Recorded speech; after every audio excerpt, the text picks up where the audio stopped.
with the youngest, most daring, intrepid, gutsy, fearless host on the planet. Get ready for Jake's Takes. Here's Jake. Welcome back! I am Jake, and this is Jake's Takes, where I get your favorite athletes and stars to open up and speak what's really on their minds. Make sure you hit that subscribe button, because you won't believe the guests I have lined up. Today's guest played college ball at the University of Northern Iowa and is the school's all-time three-point percentage leader at 46% from downtown. He eventually transitioned into coaching, and during his 30-plus years of coaching, he's won championships around the world as one of the most innovative coaches in the game of basketball. He coached in Europe for 11 years, winning 9 championships and 2 Coach of the Year awards, while earning 6 All-Star head coach selections in the British Basketball League. He had a successful run as a head coach in the NBA G League, where he was the only coach to lead 2 different teams to the league championships. He was named head coach of the NBA G League All-Stars 3 times. And of course, in 2018, he was named the head coach of the Toronto Raptors. In his first year as a head coach, he guided the Raptors to their first franchise NBA title, defeating the Golden State Warriors in the finals.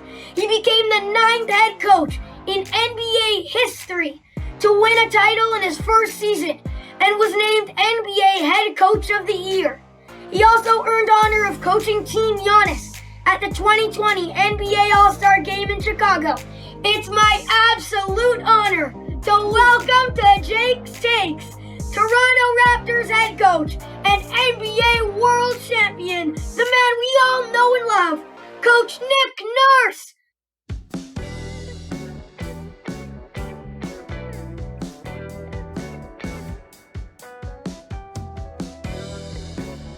What's going on, Coach? How you doing?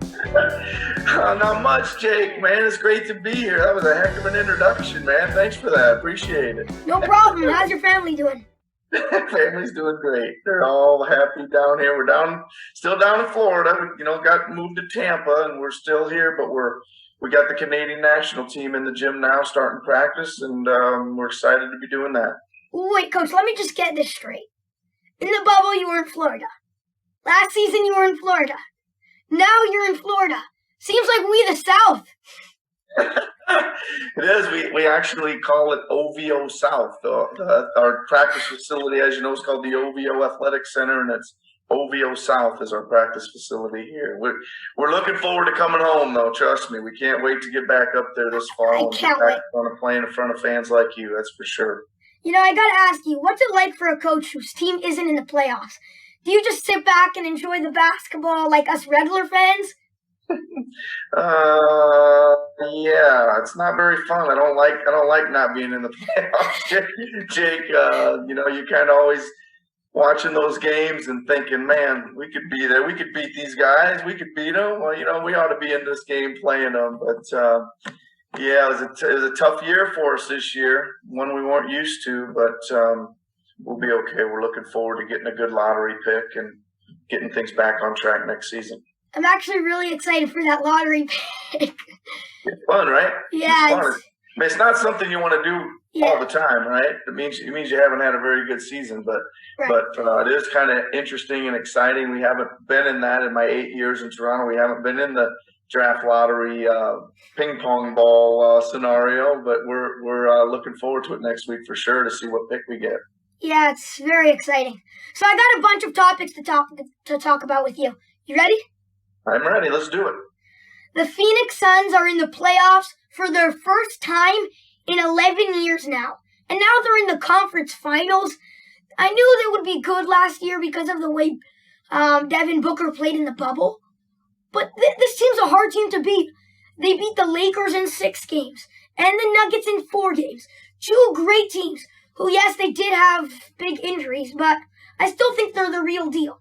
And, I want them to do this because Chris Paul, I don't even think he's meant to a finals appearance in his career.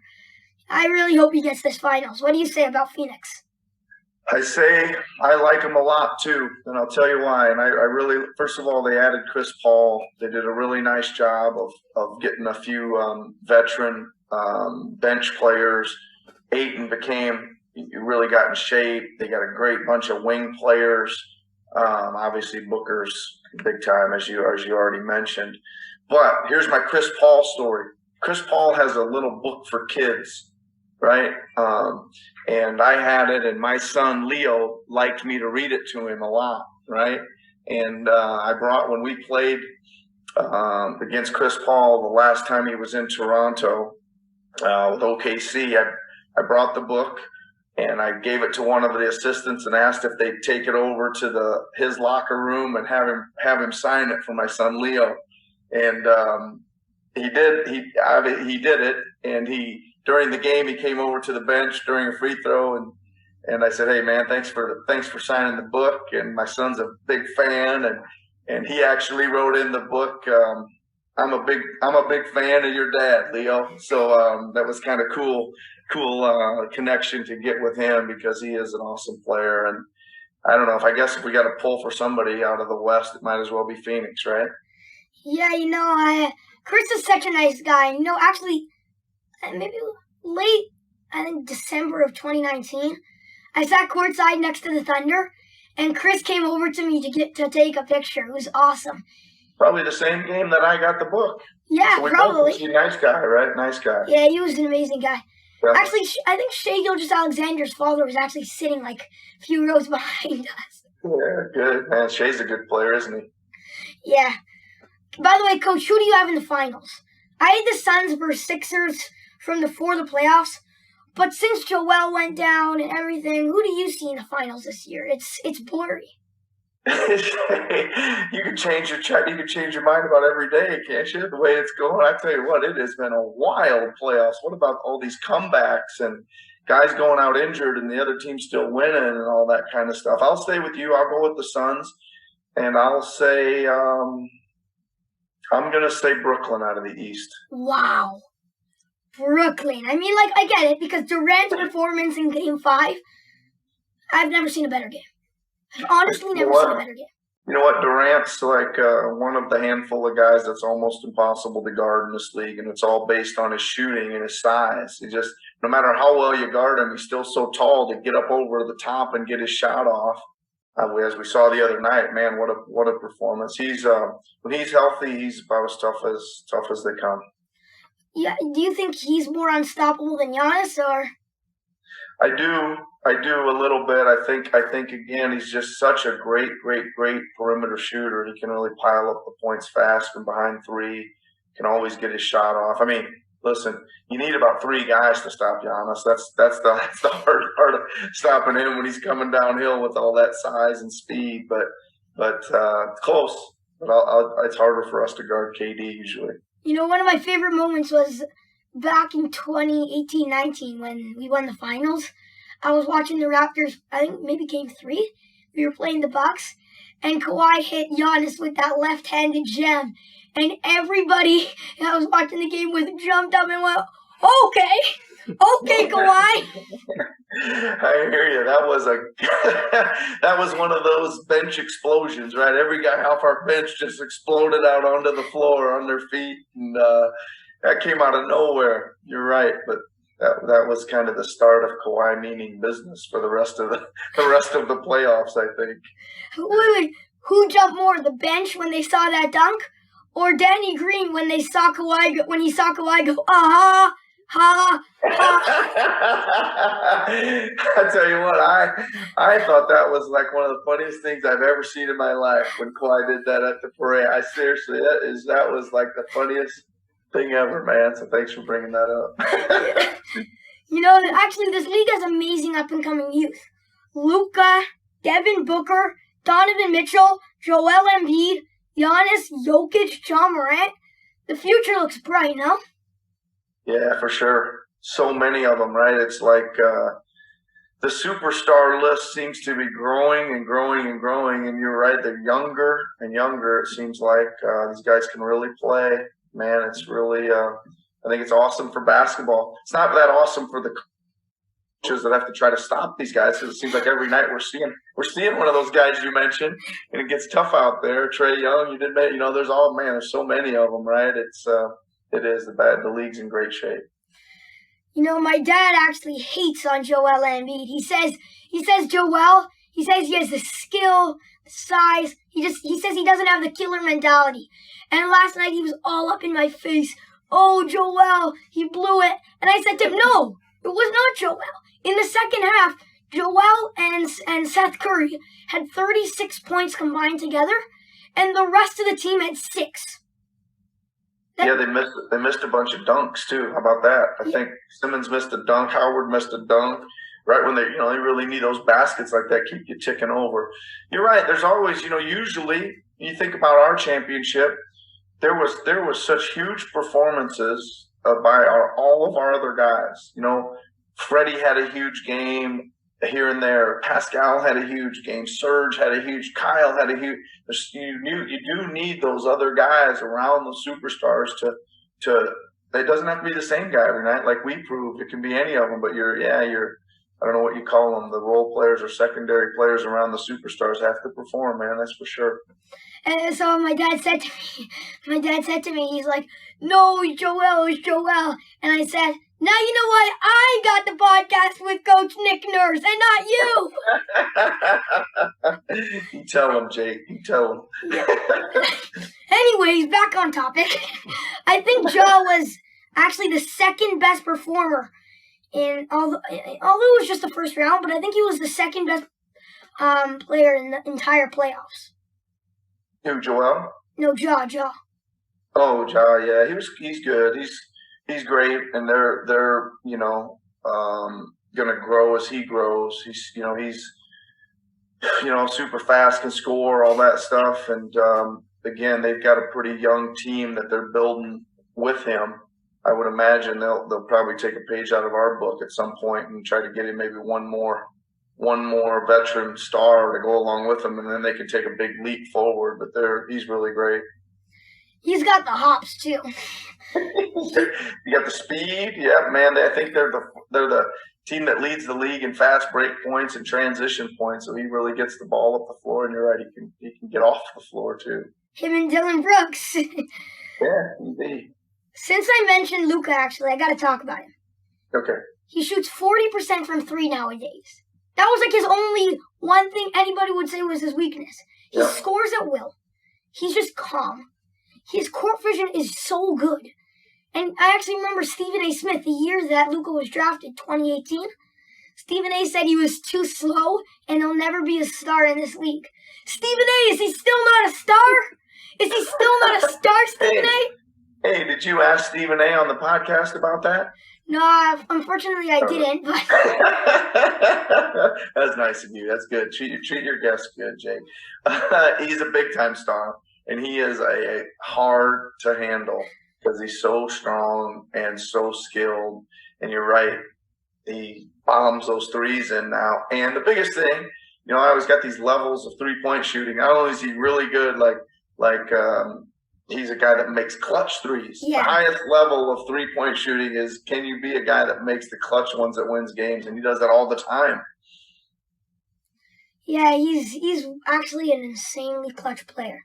By the way, Coach, while we're on the topic of young talent, hear me out on this one. You might think I'm crazy. You might think I got a good point. Okay.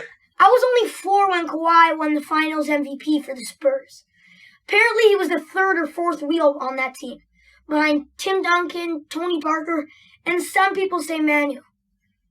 He wasn't the same Kawhi we all know today. Back then, he was only scoring 14 points a game in the playoffs. And yet, he still won Finals MVP because he added so much value on the defensive end, and he was so efficient on the offensive end. Coach, what do you think about this? You know who reminds me of what Kawhi did for the Spurs in the playoffs? Mikal Bridges. He's an absolute stud in my opinion. He plays lockdown defense, one of the best defenders in the NBA today. He's ultra efficient. While Booker and Paul are doing their thing on the offensive end, it's defense that wins championships. Am I way off on this? Or is Mikal Bridges one of the main reasons for the Suns' success? You're right on the money. And I'll tell you one thing you forgot there. He can carry them offensively for certain stretches of the game.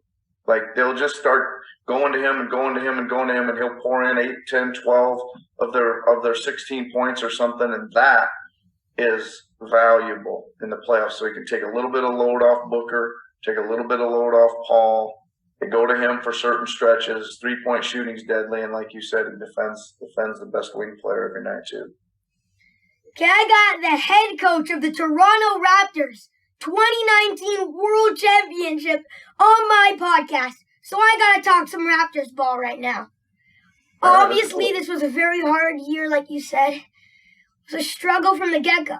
But let's start from the top.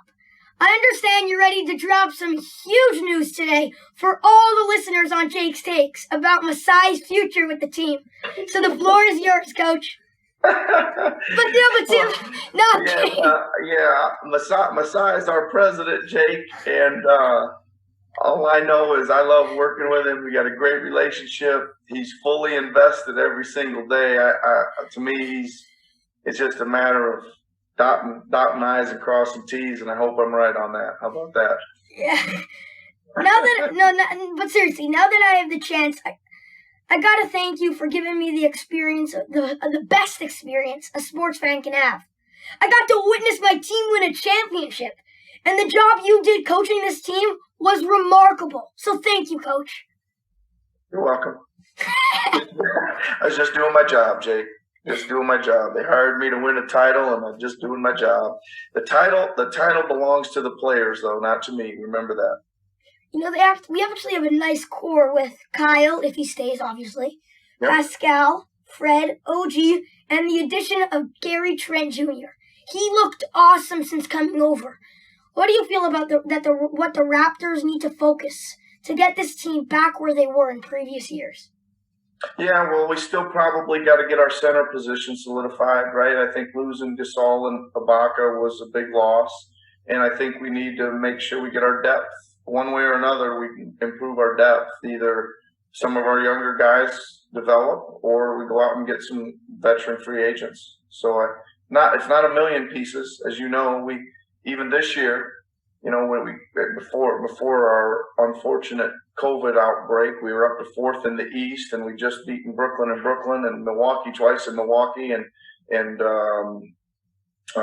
Philly at home, all right in a row, you know, to get into 4th, and we have a good chemistry and core that you mentioned. So we've got a lot of pieces, man, and we just need to shore up a few areas. You think Boucher fits into that center position, or nah? 100%. Yeah? No, not the center position. Not the center position. You can play it part-time a little bit against certain matchups. It's kind of strange because playing the 5 is kind of how he made his mark in both the G League and with us initially. But on a full-time basis, there's just a little too much size, so we pushed him to the 4 kind of religiously at the end of the year this year, and even some 3. And he's starting to improve his perimeter ball skills and pushing it up the floor. And that, to me, is exciting. If we can get him to the 3-4 because of his wingspan and shot blocking ability, then he's going to really be a big asset for us. This one's for Jack Armstrong. Bonjour! Hello, humanity! Bonjour, Jake. We got a bunch of guys from Montreal on the Canadian team, so I'm gonna use that when I go to practice. Yeah. I actually love that Kem Birch signing. Yeah, Kem was great, wasn't he? It's good too because he was having a tough time finding his way there at Orlando, and it was great the way he played for us late in the year. By the way, it's no secret that Pascal's efficiency numbers have dropped.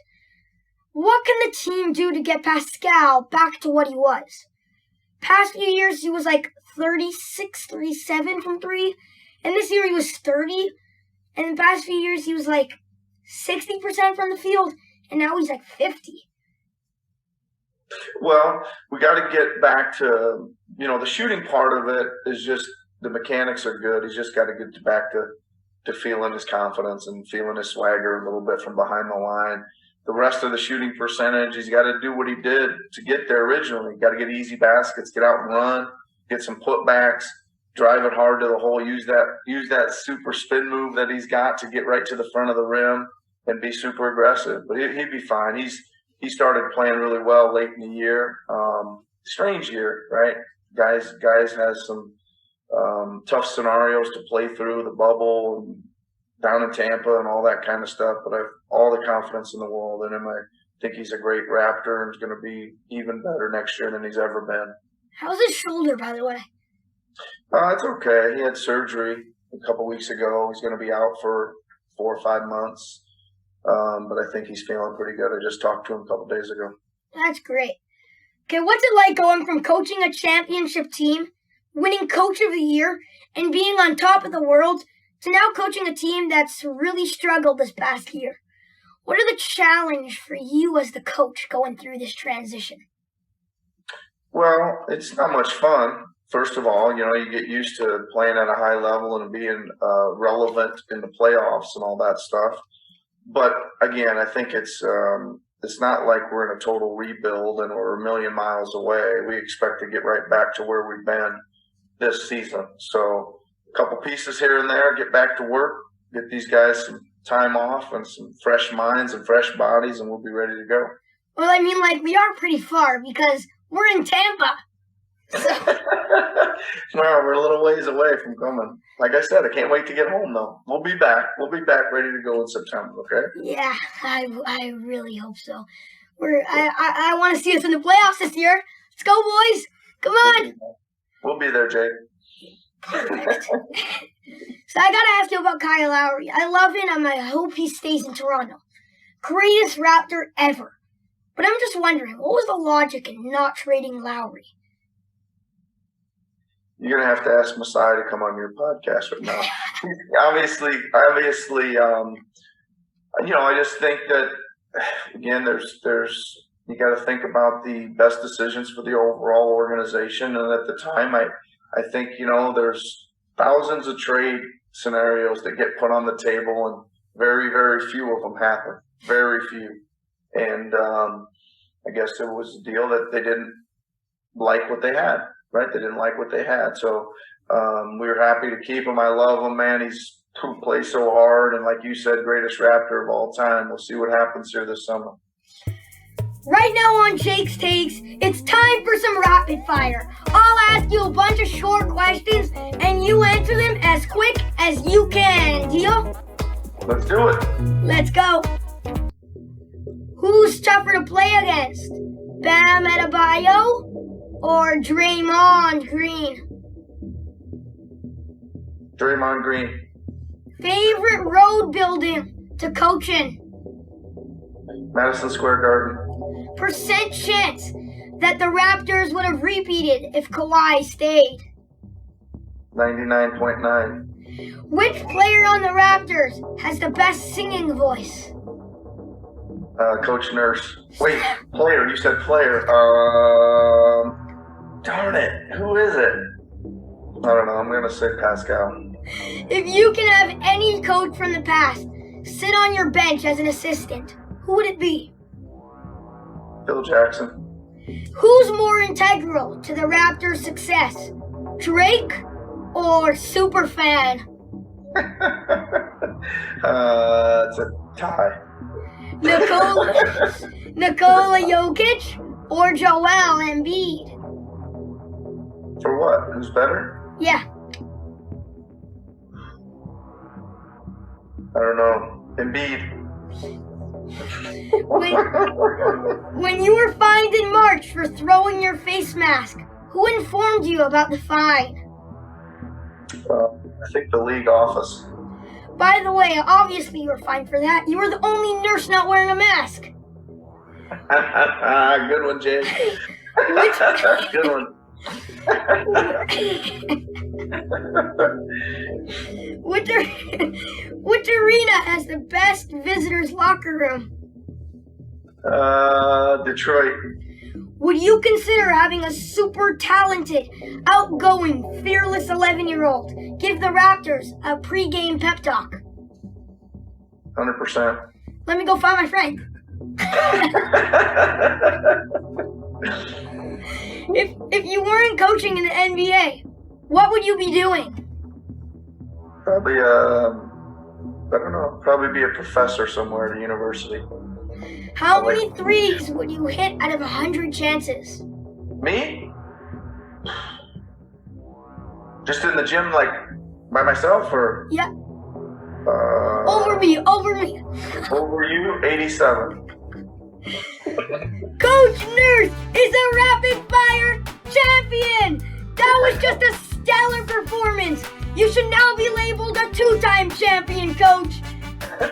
Awesome, thanks, Jake. Appreciate you, man. When's the parade? So I just have 2 more questions, is that good? Sounds good, man. So, Coach, you've been given the well-deserved honor of coaching Team Canada this year in the Olympics. Congrats on this huge opportunity. It's unreal to see how Canadian basketball players are becoming so impactful in the NBA. Although injured, Shai Gilgeous-Alexander and Jamal Murray are playing a big part in that. R.J. Barrett, Dylan Brooks, Andrew Wiggins, Chris Boucher, just to name a few. How good can Team Canada be this year? We can be really good, Jake. We can be really good. I think we don't know yet how good we can be, but it's a great group of guys you just listed. And I'm in 3 practices with them, and all I can say is it's beautiful to coach them, tremendous commitment and heart, and that's going to take us a long ways. What do you feel the strengths are of this team? That, what I just said, first of all, the passion that they have for playing for Canada, really, that is really, really big. And I just think we're versatile, man. We got a lot of athletes. We got some quickness. We got some speed. We got some strength. We got some intelligence, experience, youth. It's a nice combination. So tell me about the Nick Nurse Foundation. I see you're doing a lot of incredible things, which is no surprise knowing the type of guy you are. How did this whole thing get started, Coach? Well, Jake, when we won that, I got this job and we won that championship. I was obviously very blessed to have those opportunities, given a platform, I thought, to go out and help the community. I probably wanted to do something I love. I love basketball. I love music. I think reading is important, so we kind of focused on those 3 areas to go help Toronto and Canada's youth, right? Help them realize some of their dreams and goals. I think everybody ought to play a musical instrument, so we give out a lot of musical instruments and lessons and all those kind of things. Books to read, basketball books and basketballs and shoes and all kinds of stuff like that, just to help in any way we can. Yeah. So tell me, Coach, we've seen in the playoffs so far that Giannis and Ben Simmons have been really hurting their teams coming to the last 10, 15 seconds. Their foul shooting has been terrible. I mean, in the regular season, Simmons is 60% and Giannis is 70 to 75. In the playoffs, they're 30. It's really hurting their team. What do you think about this? Well, I agree with you. It is hurting their team, and it's probably it's just a mental thing. The pressure gets tough. They start missing a few. It builds up on them a little bit. It's obviously when they show they can make them in the regular season, that they obviously can do it. They just need to be able to kind of free their mind up and do what they did during the regular season. As a coach, is it hard having to pull these star players out of the game just because of shooting and foul? Yeah, I've never really had that issue before, Jake. I think it's got to be really hard decisions sometimes on these guys, especially when they start fouling on purpose and things like that. And plus they're such good defensive players and really important parts of their team. Coach, those guys need to get better at free throw shooting, right, Jake? Yeah. Coach, this has been an experience I will never forget. To have the head coach of my favorite basketball team join me on my podcast is honestly just insane. Did you enjoy this, Coach? I sure did. It'll be an experience I never forget too, Jake. So appreciate you for having me on. I can't wait to see you down there in the front row one of these times. And maybe I'll Well, you probably don't want my shoes, but maybe I'll throw you a towel or something. I don't know. I'll throw you my coaching clipboard or something, okay? With a really cool play drawn on it. Wishing you and the Raptors tons of success this year, and wishing you luck leading Team Canada. Thanks, Jake. Appreciate it.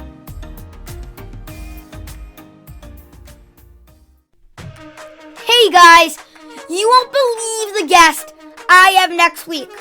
Make sure you hit that subscribe button so you don't miss out.